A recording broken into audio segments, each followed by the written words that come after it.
grâce à la collaboration d'Hydro-Québec, de la Banque nationale, du ministère de l'Éducation du Québec et du gouvernement du Canada, cette série nous permet d'explorer notre passé et de découvrir nos origines. Nous sommes ici sur cette terre d'Amérique, les descendants d'une race fière, vigoureuse, dont la contribution à la Confédération canadienne a été et continue d'être particulièrement merveilleuse. Nous devons penser pour demain et pour après-demain de coopérer tous ensemble au-dessus de la mêlée électorale, au-dessus des questions partisanes, au-dessus des rancœurs personnelles, à la hauteur de la grandeur et de l'avenir d'une patrie que nous aimons et à laquelle nous voulons consacrer le meilleur de nous-mêmes.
« 1945, c'est la fin de la guerre. Maintenant, on peut reprendre espoir. Maintenant, on peut recommencer vraiment à vivre. À cause des restrictions du gouvernement fédéral, plusieurs avaient été obligés de faire des économies, d'autant plus qu'ils ne pouvaient pas acheter bon nombre de biens. Maintenant, tout va réapparaître. La censure disparaît, la main-d'œuvre maintenant devient beaucoup plus libre, les salaires sont libérés, le rationnement est chose du passé. Et dans les magasins, réapparaissent les appareils électriques. Maintenant, on peut songer à s'acheter une automobile et même avoir des pneus neufs. Les vrais amis de la liberté ne peuvent pas faire autrement qu'être en faveur d'une entreprise libre. Le retour à la paix signifie un retour à la vie normale. Les restrictions imposées par la guerre disparaissent, l'argent est moins rare. Certains magasins organisent des défilés de mode que les passants peuvent voir à travers les vitrines. La société de grande consommation commence.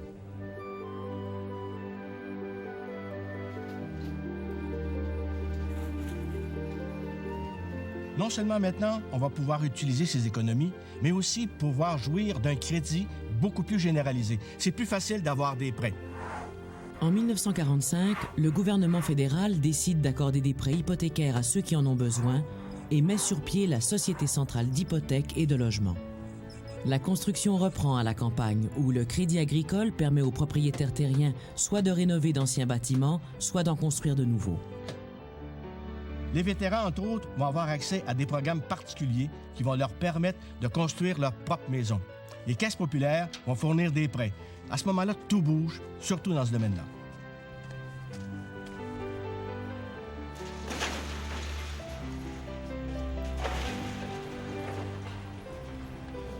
Plusieurs villes profitent de ces programmes pour éliminer des taudis.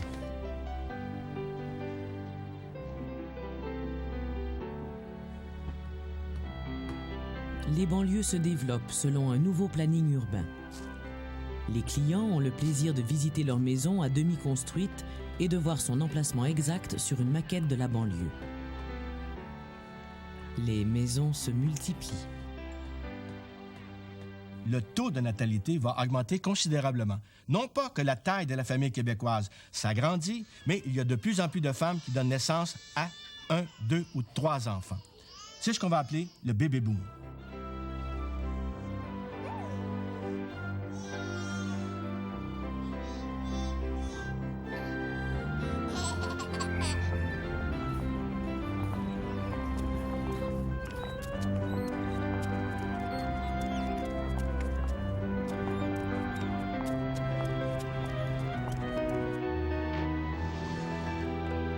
La plupart des nouveaux centres domiciliaires comportent des terrains de jeu.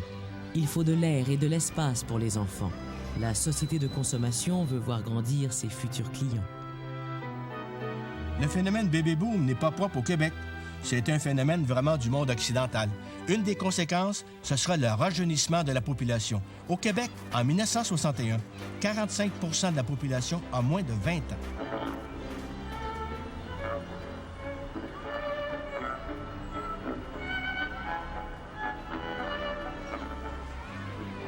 Les immigrants venus d'Italie aménagent dans leur quartier des espaces pour leur sport favori, le foot, une nouveauté pour les Montréalais. L'immigration la plus importante est celle qui est en provenance d'Italie. En 1946, le Québec n'accueille que 38 immigrants d'origine italienne. Mais entre 1951 et 1960, chaque année, on en reçoit à peu près entre 5 000 et 8 500. En 1951, à Montréal, dans la ville de Montréal, les Italiens étaient le groupe le plus important après les francophones et les anglophones. Ils représentaient exactement 2,7 % de la population. 10 ans plus tard, ils dépassent 6 %. Si au cours de cette période, la population du Québec augmente d'environ 30 %, celle du Canada subit à peu près le même accroissement. De sorte que l'importance numérique du Québec au sein du Canada demeure à peu près la même. Ce sont surtout les villes qui profitent de l'augmentation de population.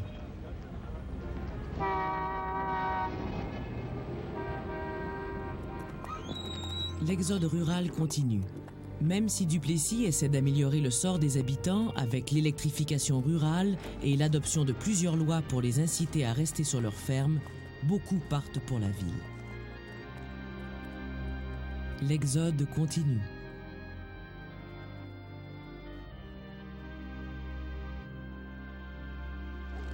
En 1951, un habitant sur 5 demeure encore à la campagne. Et 11 ans plus tard, la population rurale ne représente plus que 11 % de la population totale du Québec. Il faut noter qu'alors, le taux de ruralité dans les autres provinces était beaucoup plus élevé que celui du Québec.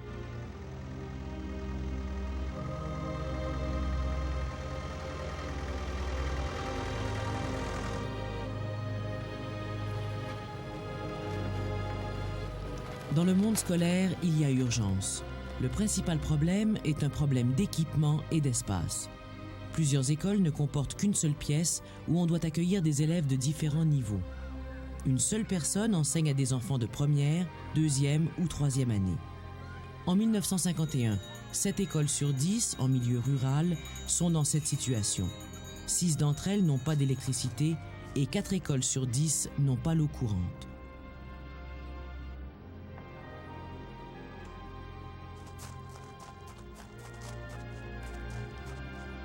Le gouvernement de Maurice Duplessis fera construire des centaines d'écoles. Et lors de la campagne électorale de 1956, ce sera un des thèmes majeurs. Duplessis a doté sa province de centaines d'écoles en briques. Nous avons donc 4 086 écoles, 18 608 nouvelles classes, fréquentées par 1 million d'élèves. 1 million d'élèves! Si on manquait de locaux et si plusieurs étaient désuets, il y avait une raison bien simple. Parce que depuis 1943, vu que l'instruction était obligatoire, le nombre d'élèves, aussi bien masculins que féminins, avait augmenté considérablement dans les écoles. Et on n'avait pas à ce moment-là trouvé des locaux suffisants. Et de plus, on avait dû engager des professeurs qui n'étaient pas toujours très compétents. Vous ne pouvez pas construire des édifices solides. Vous ne pouvez pas construire une maison qui va durer. Si vous vous occupez presque pas des fondations et que vous passez votre temps à enjoliver ou à embellir la couverture seulement. L'enseignement élémentaire est l'enseignement primordial. Il n'y aurait pas de maître électricien s'il n'y avait pas eu d'enseignement élémentaire. C'est la base.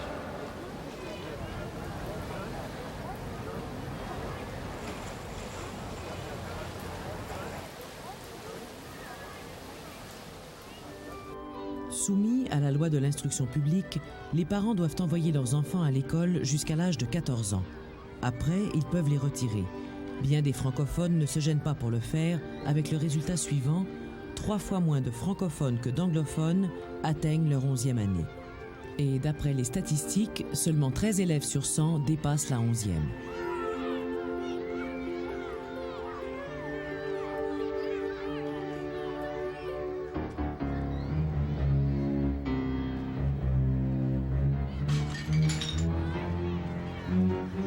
Même si le nombre de collèges classiques augmente considérablement et que plusieurs d'entre eux sont destinés uniquement aux jeunes filles, les femmes sont quand même très peu nombreuses au niveau universitaire.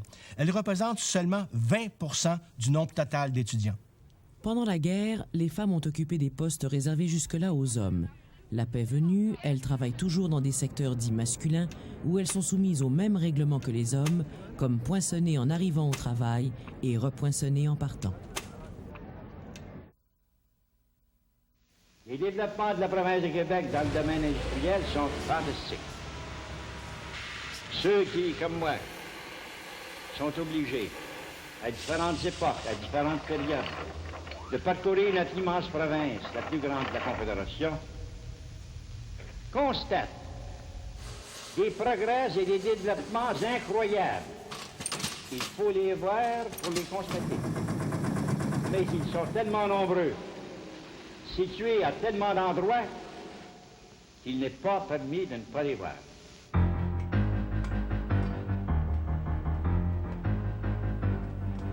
Il n'y a pas que les multinationales qui font du progrès.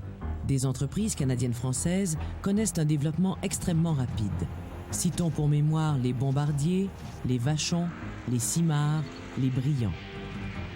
Leurs entreprises peuvent maintenant compter sur un plus grand nombre de diplômés universitaires, ingénieurs ou architectes.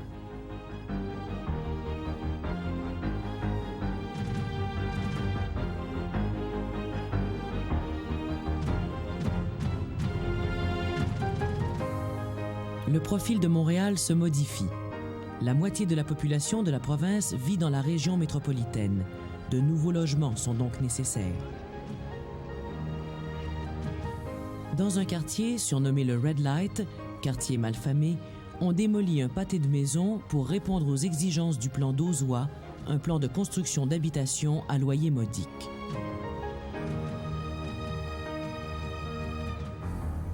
Une forte augmentation de la circulation automobile force les grandes municipalités à élargir leurs rues et leurs routes. Progrès oblige.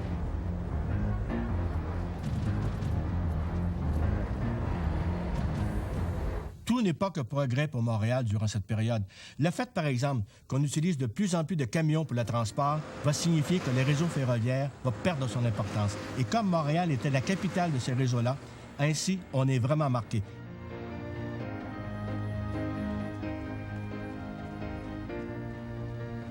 Avec l'ouverture de la voie maritime du Saint-Laurent en 1959, le port de Montréal lui aussi perd de son importance. Maintenant, beaucoup de navires passent tout droit, comme ceux qui transportent le minerai de fer du Nouveau-Québec vers les États-Unis. C'est à cette époque que Montréal commence à perdre son titre de métropole au profit de Toronto.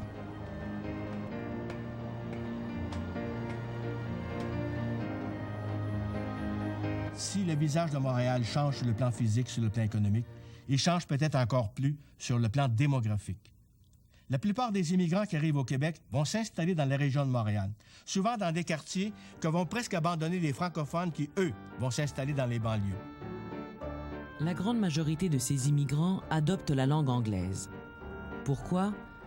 Peut-être parce que leur choix était d'abord l'Amérique, ensuite le Canada, et qu'ils se retrouvent malgré eux dans une province catholique et francophone.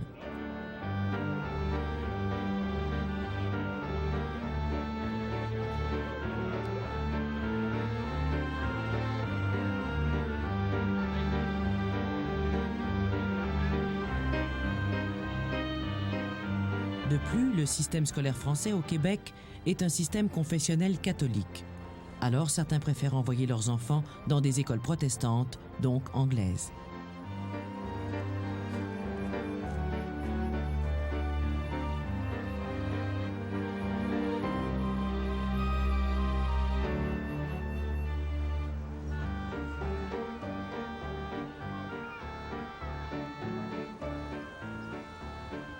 Elle occupait encore une place extrêmement importante au niveau de la haute finance et aussi dans le domaine culturel.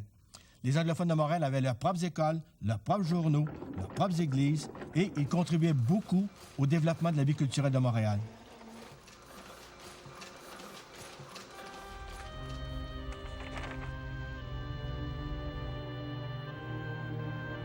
Si la moitié de la population de la province de Québec vit dans la région de Montréal, l'autre moitié vit dans des régions où les développements sont beaucoup plus lents. La région de Québec progresse très peu. 95 % de sa population est française catholique.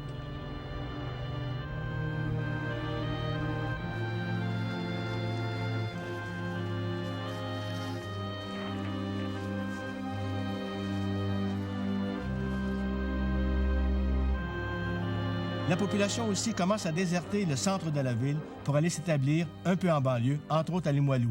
Sainte-Foy, Charlesbourg, Beauport vont connaître aussi des développements démographiques assez intéressants. And tell me, just offhand, what are you doing later on this evening? I'm busy, I'm sorry.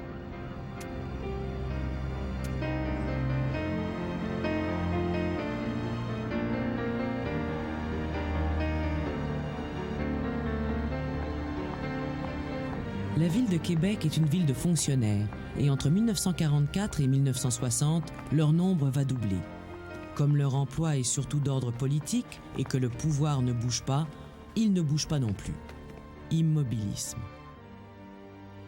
Il y a un autre secteur de l'économie où les Québécois vont s'affirmer de plus en plus, c'est celui de l'hydroélectricité.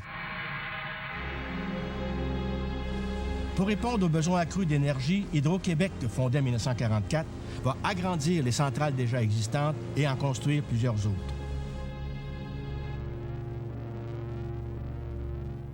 La province de Québec est le pays le plus riche en électricité, le deuxième au point de vue de potentiel électrique au monde. C'est l'endroit où l'électricité sert le plus de monde. La région qui se développe le plus rapidement, c'est la Mauricie, grâce à la rivière Saint-Maurice. Une rivière tumultueuse, parfaite pour la construction de barrages. Les nouvelles usines auront ainsi accès à des sources d'énergie quasi inépuisables. L'idée de nationaliser le système hydroélectrique, née dans les années 30, réapparaît.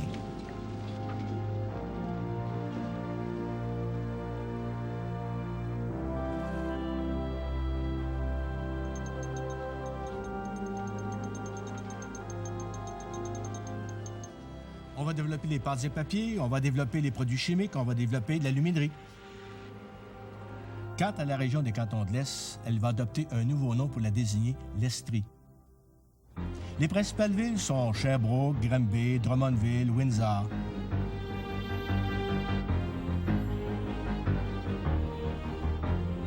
On y retrouve des usines de pâtes et papier, des usines textiles.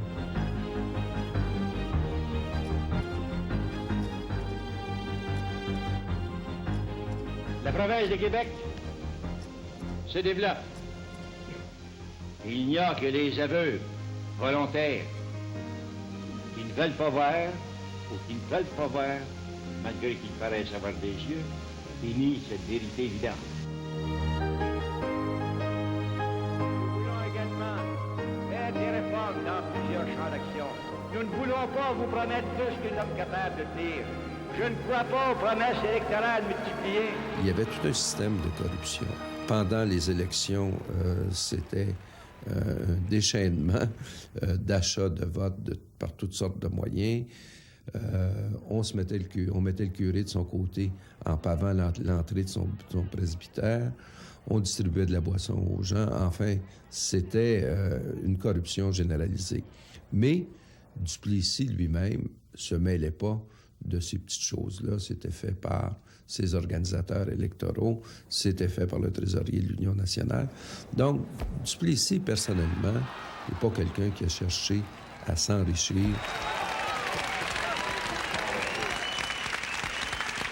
Il y avait certains curés qui montraient beaucoup plus de zèle que bon nombre d'évêques. On le voyait d'ailleurs lors des campagnes électorales.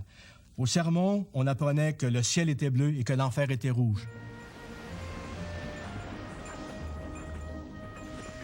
Les régions rurales, plus que tout autre, profitent des largesses du gouvernement.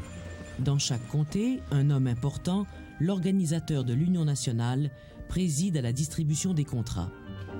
Chaque contrat comporte une clause illicite en vertu de laquelle le contracteur verse au parti de l'Union nationale environ 10%. Ainsi s'enrichit la caisse électorale, sans oublier l'argent des amis du parti. Il y avait des comtés ruraux où il y avait 10 000 électeurs qui avaient droit à un député, puis des comtés urbains où il y avait 140 000 électeurs qui avaient droit eux aussi à un député.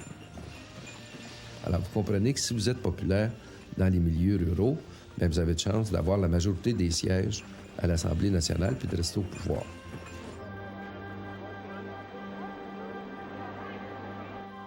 La province de Québec traverse une période de progrès énorme au point de vue industriel et commercial.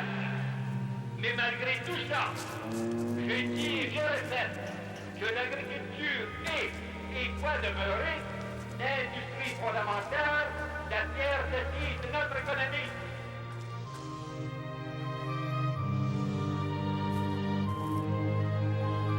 Lors des élections, il arrivait parfois qu'on essaie d'acheter les consciences ou du moins les votes.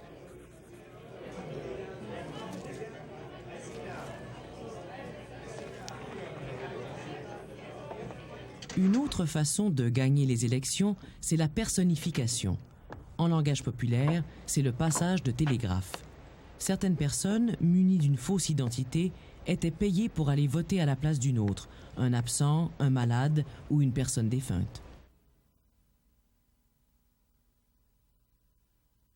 La légende raconte que dans un petit village de la Beauce, un jour d'élection, il s'est retrouvé dans l'urne de scrutin plus de votes qu'il n'y avait d'électeurs légitimes. On a alors demandé au Premier ministre de commenter la chose et il a tout simplement répondu « Cela montre l'enthousiasme de la population pour l'Union nationale ». La corruption et le patronage qui existent à l'époque de Duplessis en surprennent bien peu. Peu sont scandalisés de ce qui se passe, car on sait que ça se passe ailleurs, dans d'autres provinces, que ça se passe au niveau fédéral. Ça s'est passé avant, ça se passera après. On sait fort bien qu'au cours de la Deuxième Guerre mondiale, des industriels se sont enrichis de façon outrageuse avec l'industrie de guerre.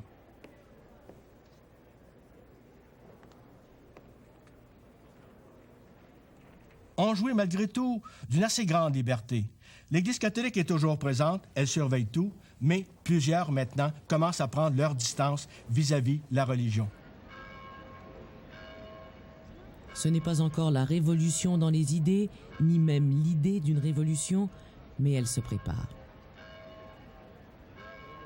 Il y avait aussi des collèges classiques qui recevaient des octrois plus élevés si, pendant la campagne électorale, ils avaient la bonne idée de montrer publiquement leur reconnaissance.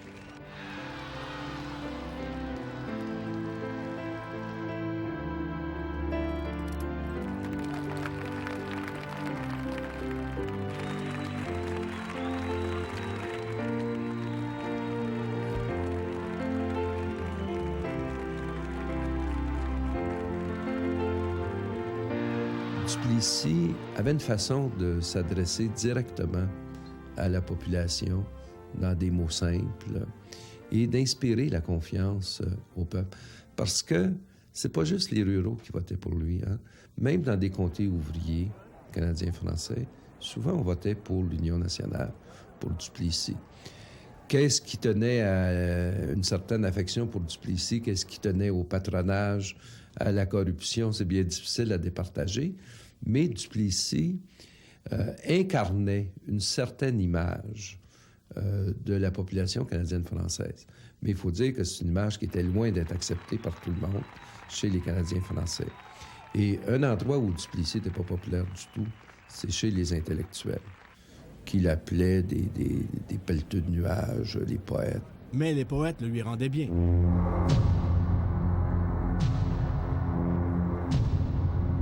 Il s'agit d'oublier des discordes ou les causes des discordes. Il s'agit de réaliser que nous sommes le gouvernement de tout le peuple de la province de Québec, indépendamment des convictions politiques et indépendamment de l'approbation, des approbations que nous avons reçues. C'est un gouvernement de Québec qui a été élu, représentant l'Union nationale, mais une fois élu, nous représentons toute la province de Québec. Les injures dont j'ai été l'objet durant la lutte, veuillez le croire, je les oublie. Je pardonne à ceux qui les ont dites et j'espère qu'ils ne s'en rappelleront pas plus que moi, parce que je suis sûr qu'en s'en rappelant, ils auraient des remords que je voudrais leur éviter. Les intellectuels québécois sont peut-être parmi les premiers à réclamer des changements, à réclamer une plus grande ouverture. Ils dénoncent la politique de l'Union nationale, la politique de Duplessis. On va les retrouver, ces gens-là, au Devoir, parmi les éditorialistes. On va les retrouver dans des petites revues. Entre autres à Cité Libre, une nouvelle revue antiduplessiste où on peut lire sous la signature d'un certain Pierre Elliott Trudeau « Ouvrez les fenêtres, cette province meurt d'asphyxie ». Déjà en 1948, il y avait un groupe d'artistes, d'intellectuels qui avaient signé un manifeste, le Refus global. Au diable, Goupillon et la tuque. Par-delà le christianisme, nous touchons la brûlante fraternité humaine dont il est devenu la porte fermée. Le règne de la peur multiforme est terminé. Le texte du Refus global est loin de faire la manchette des journaux. Pour certains qui en prennent connaissance, c'est tout simplement un rêve de poète, un rêve d'artistes qui n'ont pas reçu encore assez d'argent du gouvernement. Mais ces petits cercles-là, cette opposition-là est extrêmement importante. C'est encore marginal, mais c'est le ferment qui va annoncer des changements importants.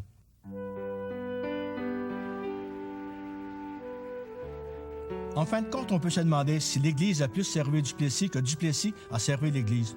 En somme, ça a peut-être été un échange de bons services. Sur le plan personnel, Duplessis était certainement un croyant sincère qui vouait une dévotion toute particulière à Saint-Joseph, le patron des travailleurs. Le mercredi, jour consacré à Saint-Joseph, est celui où Duplessis a annoncé la plupart de ses grandes décisions. C'est ce jour-là qu'il a donné à la province de Québec son drapeau, le fleur-de-lysée. C'est ce jour-là aussi où il a adopté les lois les plus importantes. Le mercredi, habituellement, il allait à la messe pour rendre hommage à Saint-Joseph. Et d'ailleurs, il était un fidèle très habitué de l'oratoire Saint-Joseph.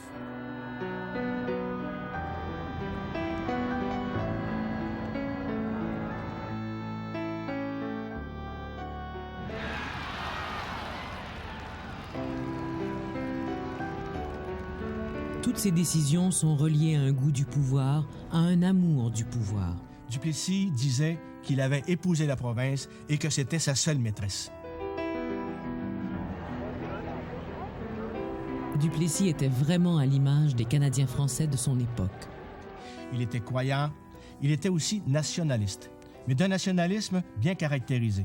Je vous le dis en toute franchise, que mes adversaires me décrient, qui me dénigrent, qui m'insultent, ça ne fait rien, mais pas la province et pas la race. Pour lui, l'autonomie provinciale était plus qu'un cheval de bataille. C'était extrêmement important pour l'avenir de la province. Il voulait, disait-il, préserver le butin de nos ancêtres. On va le voir, entre autres, avec son opposition à un certain nombre de décisions du gouvernement fédéral. Lors de la Deuxième Guerre mondiale, les gouvernements provinciaux avaient cédé au gouvernement fédéral, pour le temps de la guerre, le pouvoir de taxer directement les citoyens. La paix revient et le fédéral ne veut plus remettre aux provinces ce pouvoir-là. Duplessis a beau le réclamer maintes et maintes fois à l'occasion de bon nombre de conférences fédérales provinciales, le fédéral ne bouge pas. Ce qui a été cédé semble l'avoir été définitivement. Hier comme aujourd'hui, aujourd'hui comme demain, je suis le même homme. Vous me connaissez et vous savez que mon plus grand désir, ma seule pensée, c'est de donner tout ce que la Providence a pu me procurer, de mettre dans la balance des destinées de la province des faibles talents dont j'ai hérité, la force que j'ai encore, veuillez me croire, pour que nous gardions dans la province de Québec la clé de la maison paternelle, de la grande maison paternelle. Pendant la guerre, le Canada, le gouvernement fédéral, a centralisé tous les pouvoirs à Ottawa. Mais une fois la guerre terminée, Ottawa ne veut plus redonner aux provinces leurs droits de taxation. Maurice Duplessis, en tête, il faut bien le dire, va mener ce combat. La lutte que la province de Québec fait actuellement pour qu'on retourne aux provinces, et en particulier au Québec, les impôts auxquels il a droit. Le jour viendra où s'il n'y a qu'un seul gouvernement, il y aura un gouvernement socialiste ou communiste, chose qui ne pourra jamais arriver tant que la province de Québec aura son autonomie et aura son indépendance. Et ça va être un affrontement sérieux, majeur, entre Québec et Ottawa. Et les gens vont appuyer Duplessis, même s'il est conservateur, même s'il est folklorique, même s'il a son vieux chapeau. Il n'aimera pas qu'on fasse trop appel aux décisions de la Cour suprême du Canada, car il disait que la Cour suprême penchait toujours du même bord, du côté du fédéral. Duplessis va s'opposer à l'intrusion du fédéral dans le domaine de l'éducation. Le fédéral va vouloir verser des allocations directement aux universités. Duplessis va s'y opposer. Ce n'est que plus tard, sous la gouverne de Paul Sauvé et de son successeur Antonio Barrette, que le problème sera réglé.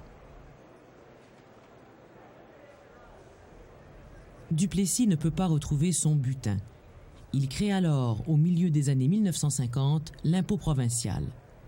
Duplessis a aussi quelques bêtes noires, les communistes et les témoins de Jéhovah.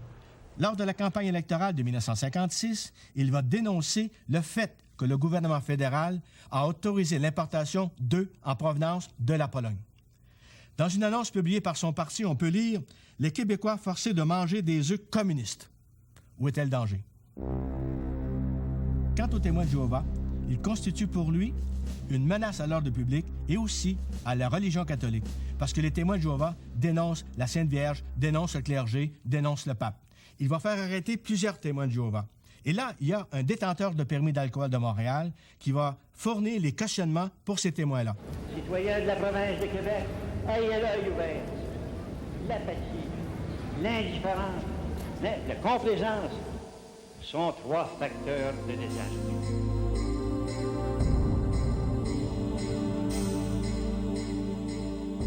Comme procureur général, parce que Duplessis, en plus d'être premier ministre, était aussi responsable de la justice, il va faire perdre le permis aux détenteurs. L'affaire va se retrouver devant les tribunaux et ira jusqu'à la Cour suprême. Et comme Duplessis l'avait peut-être prévu, il perdra à ce niveau-là. Il faut avoir l'esprit en éveil. Il faut être sur la brèche tout le temps. On n'a pas le droit de dormir. On n'a pas le droit de somnoler lorsque le danger est à notre porte. Si Maurice Duplessis est un nationaliste sincère, il est aussi un capitaliste paternaliste, un ami des multinationales, entre autres des multinationales américaines. Mais cette amitié-là, vous savez, n'est pas gratuite, parce qu'il compte sur elle pour développer les richesses naturelles du Québec. Il fait appel à des capitaux américains pour exploiter les mines de fer de la côte nord. Mais il faut que les ouvriers ne soient pas trop exigeants et restent calmes. Duplessis, qui est malin, fait en sorte que les syndicats ne nuisent pas au développement économique de sa province. Le gouvernement actuel de Québec considère que le droit de grève est un droit sacré qui doit être conservé, qui doit être protégé.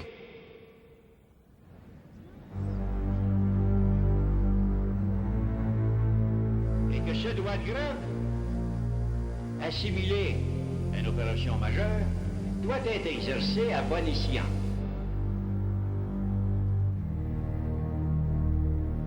Lorsqu'il y a une grève, l'ouvrier, le patron, le marchand, les gouvernements, les corporations municipales qui retirent par taxe, tout en souffre. C'est pour ça qu'il faut exercer le droit à bon escient dans le cas d'une opération majeure. Comment on fait pour une opération majeure? C'est nécessaire. Vous avez ce droit-là, vous allez le garder et je vais le protéger. Pour Duplessis, un syndicat trop exigeant, un syndicat qui commence à s'agiter un peu trop et certainement noyauté par des communistes. Et c'est pour ça qu'en 1954, il fait adopter une loi qui permet de refuser l'accréditation syndicale à un syndicat où on pense que parmi les dirigeants, il y a des communistes. La période où Maurice Duplessis est au pouvoir est marquée par de nombreuses grèves, mais qui n'ont pas toutes les mêmes motifs de déclenchement. Il y a la grève dans le textile à Valleyfield, mais la plus importante, la plus marquante, la plus populaire, c'est sans doute celle dans l'amiante en 1949.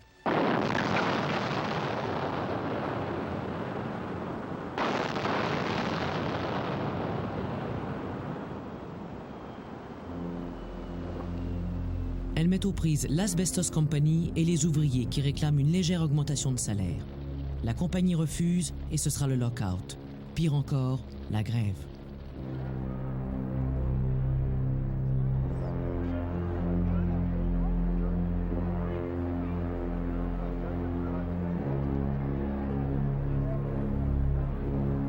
police intervient, c'est l'affrontement.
Les familles des ouvriers vont se retrouver dans la misère et on va faire un peu partout au Québec des quêtes. Des quêtes en argent, des quêtes en nourriture, des quêtes en vêtements. Le clergé va demander aux fidèles d'être généreux. Entre autres, l'archevêque de Montréal, Monseigneur Charbonneau.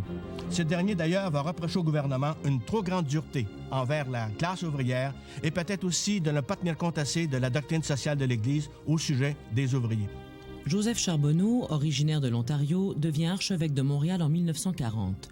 Il le sera jusqu'en 1950, alors qu'il sera forcé de démissionner. Est-ce à cause de sa prise de position en faveur des ouvriers lors de la grève de l'amiante? Est-ce à cause de son attitude dans l'administration de son diocèse?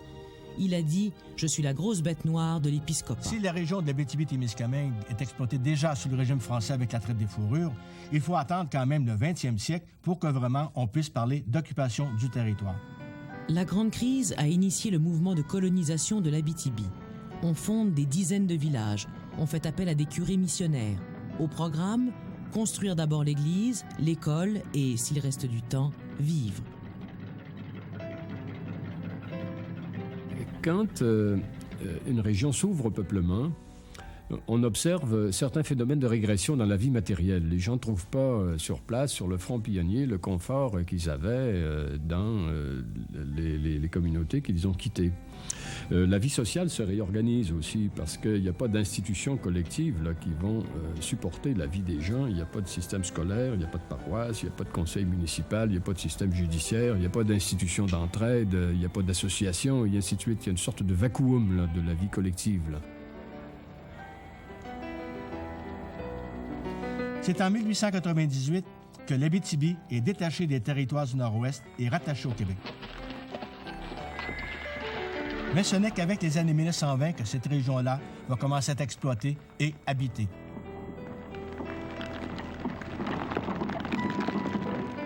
Il y a une sociabilité qui s'est reconstruite dans le creuset de la famille, de la parenté et du voisinage. Et il y a des modèles culturels, il y a des figures culturelles qui sont nées aussi, et qui sont ceux de ce que les Américains appellent la frontière. Alors, il y a des traits, le goût de l'indépendance, le sens de l'initiative, la lutte qu'on doit mener quotidiennement contre les éléments de la nature, et qu'on doit faire seul, encore une fois, hein?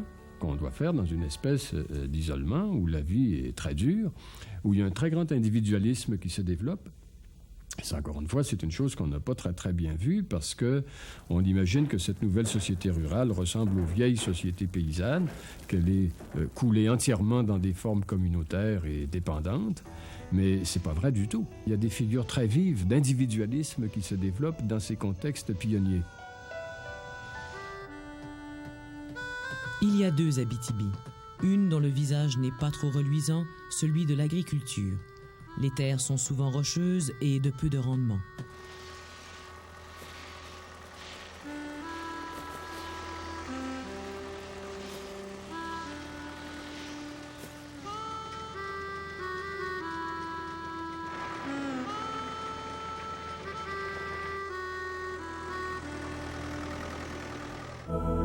Abitibi tire sa force de ses grandes richesses minières qui encore de nos jours sont la principale source de revenus de la région.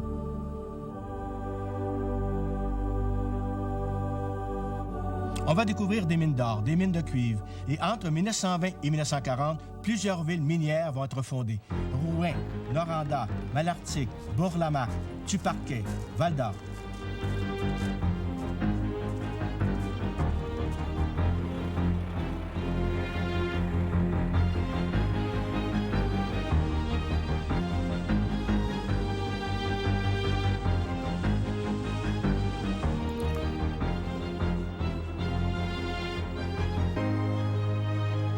Durant la Deuxième Guerre mondiale, la demande en cuivre va être énorme.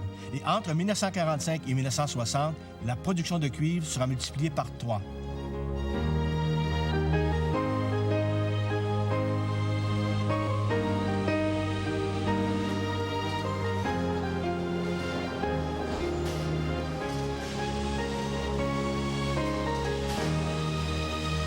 La fin de la guerre et le retour à la prospérité vont signifier un certain arrêt dans le mouvement de colonisation. On va même commencer à abandonner les villages pour revenir en ville.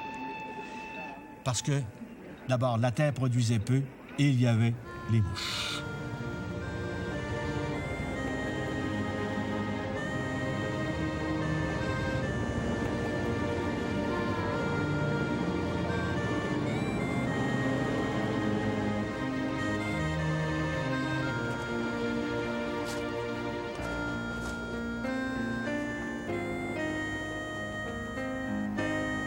Au cours des années 1950, la région de la Gaspésie demeure passablement isolée. Les chemins pour s'y rendre sont parfois quasi impraticables.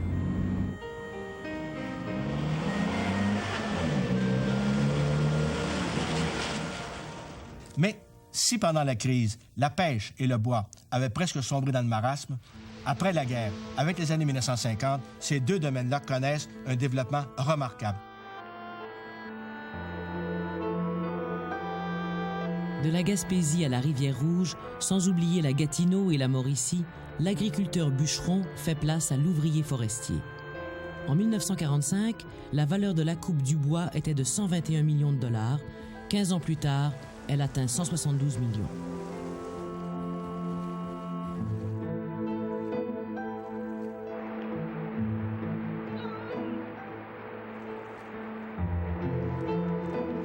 À la fin des années 1950, le quart du bois d'œuvre utilisé au Québec vient de la Gaspésie, tout comme 10 % du bois pour la pâte et papier.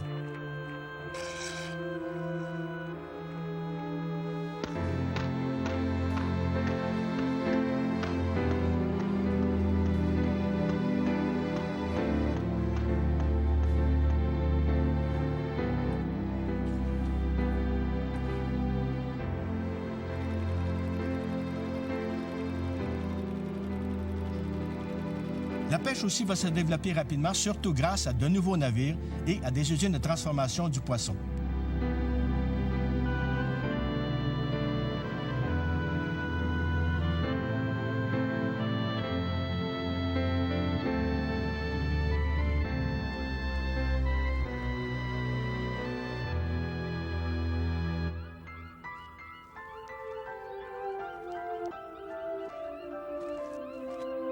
Si le gouvernement de l'Union nationale avait adopté plusieurs mesures qui paraissaient rétrogrades, des mesures ultra-conservatrices reposant sur un nationalisme légèrement dépassé, cela ne voulait pas dire que le Québec lui-même, que le Québec était rétrograde. Il avait peut-être un certain retard par rapport à l'Ontario, mais il était sur bon nombre de domaines en avance sur plusieurs autres provinces. Il y avait des réformes à faire. Il fallait faire une réforme en profondeur du système de l'éducation. Il fallait mieux assurer les services sociaux. Il fallait moderniser la fonction publique. Il fallait que l'État contrôle un peu mieux son économie. En 1945, le ministre québécois des Mines, Jonathan Robinson, présente un projet de loi autorisant le gouvernement à céder pour une durée de 20 ans l'exploitation des ressources minières du Nouveau-Québec. Un genre de consortium de diverses compagnies se forme et prend le nom de Hollinger North Shore Exploration. Une autre compagnie se forme pour exploiter le minerai de fer, c'est l'Iron Ore Company.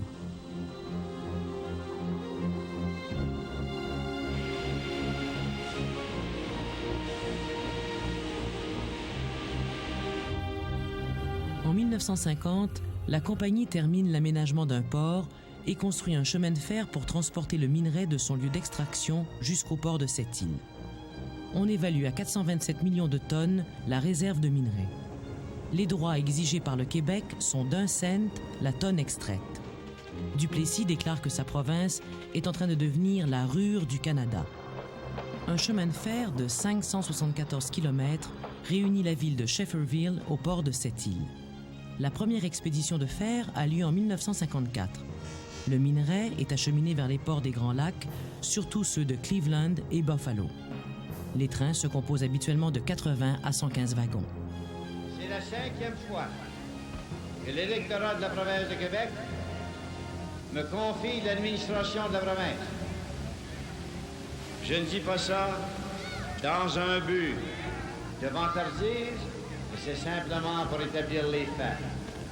Il n'y a pas un premier ministre dans la province de Québec qui a été élu 5 fois avant celui qui vous parle. Il y a toutes sortes d'idées nouvelles qui germaient un peu partout.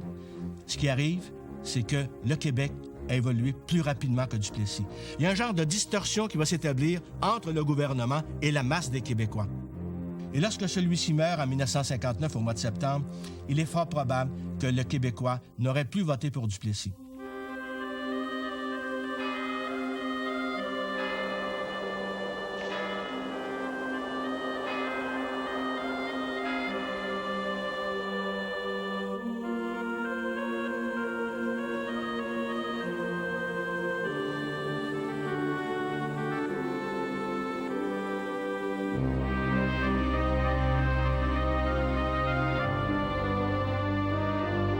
À l'heure actuelle, la province de Québec est celle qui se développe avec plus de constance, de consistance et de stabilité.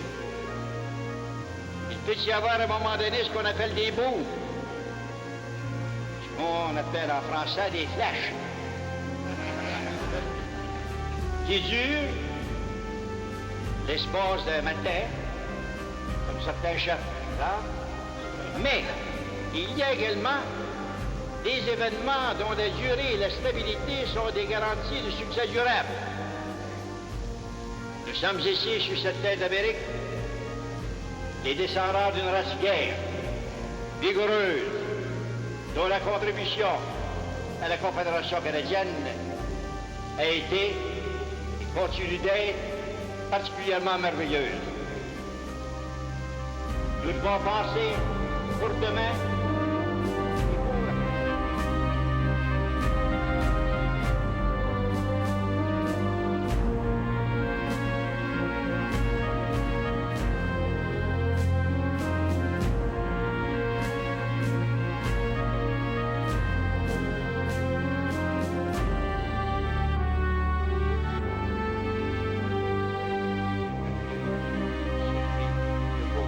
Ensemble, au-dessus de la mêlée électorale, au-dessus des questions partisanes, au-dessus des rancœurs personnelles, à la hauteur de la grandeur et de l'avenir d'une patrie que nous aimons et à laquelle nous voulons consacrer le meilleur de nous.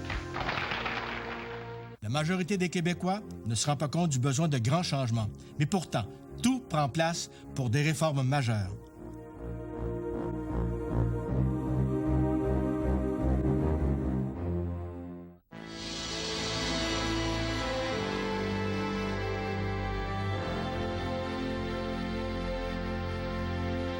Ces commanditaires sont heureux de contribuer à la diffusion des grands moments de notre épopée.